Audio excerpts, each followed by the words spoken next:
Chapter 1. Camelot. Camelot, Camelot, said I to myself. I don't seem to remember hearing of it before. Name of the asylum, likely.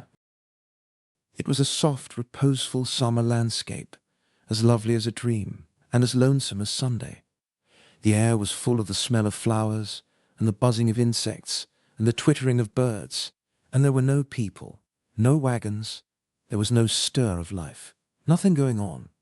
The road was mainly a winding path with hoofprints in it, and now and then a faint trace of wheels on either side in the grass, wheels that apparently had a tire as broad as one's hand. Presently, a fair slip of a girl, about 10 years old with a cataract of golden hair streaming down over her shoulders, came along. Around her head she wore a hoop of flame-red poppies. It was as sweet an outfit as ever I saw, what there was of it. She walked indolently along with a mind at rest, its peace reflected in her innocent face. The circus man paid no attention to her, didn't even seem to see her. And she was no more startled at his fantastic makeup than if she was used to his like every day of her life. She was going by as indifferently as she might have gone by a couple of cows. But when she happened to notice me, then there was a change. Up went her hands, and she was turned to stone. Her mouth dropped open, her eyes stared wide and timorously.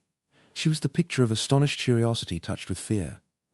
And there she stood, gazing in a sort of stupefied fascination, till we turned a corner of the wood and were lost to our view. That she should be startled at me instead. Of it the other man was too many for me. I couldn't make head or tail of it. And that she should seem to consider me a spectacle, and totally overlook her own merits in that respect, was another puzzling thing, and a display of magnanimity, too, that was surprising in one so young. There was food for thought here. I moved along as one in a dream. As we approached the town, signs of life began to appear. At intervals we passed a wretched cabin with a thatched roof, and about it small fields and garden patches in an indifferent state of cultivation. There were people, too, brawny men, with long, coarse, uncombed hair that hung down over their faces and made them look like animals. They and the women, as a rule, wore a coarse tow linen robe that came well below the knee, and a rude sort of sandal, and many wore an iron collar. The small boys and girls were always naked, but nobody seemed to know it.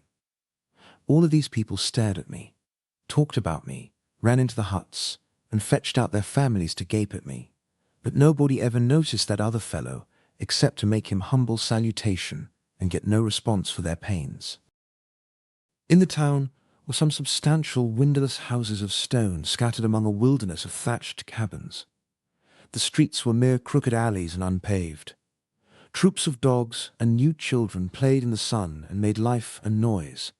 Hogs roamed and rooted contentedly about, and one of them lay in a reeking wallow in the middle of the main thoroughfare and suckled her family. Presently there was a distant blare of military music. It came nearer, still nearer, and soon a noble cavalcade wound into view, glorious with plumed helmets and flashing mail and flaunting banners and rich doublets and horsecloths and gilded spearheads, and through the muck and swine and naked brats and joyous dogs and shabby huts it took its gallant way, and in its wake we followed.